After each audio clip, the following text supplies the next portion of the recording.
handshakes for a lot of different reasons. The first is, I mean, we use it to greet people. Typically we use it to like greet or meet people that we don't know. I think in this situation, one of the reasons why it's super tricky is because he's talking about something that's highly situational and highly like casual. And the more casual the situation is, the fewer rules there are, the fewer expectations there are. So he doesn't have any way to really anticipate what he's supposed to do in that situation, because the rules are sort of unknown. You'll find that the more formal the genre is, the more rules there are to follow, and the more casual it is, the fewer rules that there are. So this is in fact a genre, even though it's written, and it is in fact a text, because if you think about it, a text is really anything that can be read, anything that you can make meaning from. If someone walks into classroom dressed a certain way, you can make meaning out of it.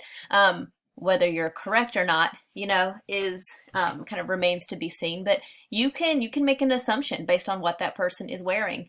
The messages on your clothes can be text, because they can be like read a certain way. Movies are text because they send messages. You know, text can be anything that you can really see and get meaning from. So the reason why this is a text again is this is a very specific like writing situation or like rhetorical situation, because for him, he's the author. The audience is the other person. The text and the genre he's using is the handshake, and it's such a casual, highly situational context that he doesn't know what rules to follow. But we do use handshakes in some other contexts. If you think about like going into a job interview, you know, you would take a lot of text with you to a job interview.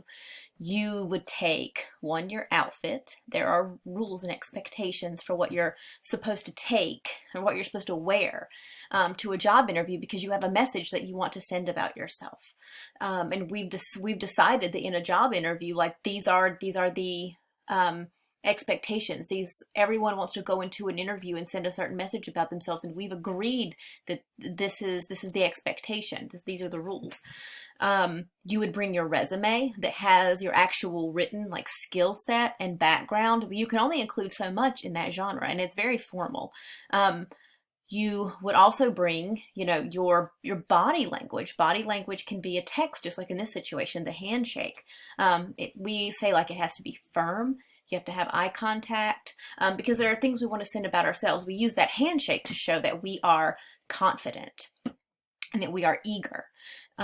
If you don't have eye contact, if you're not, you know, if your handshake isn't firm, it sends a negative message about you. And it can be, and these rules can be different in different places. Like eye contact means something different in different cultures. In some cultures, eye contact with an authority figure is a sign of disrespect. Here, we, you know, use it to say like, you know, I'm a go-getter. I feel good about myself.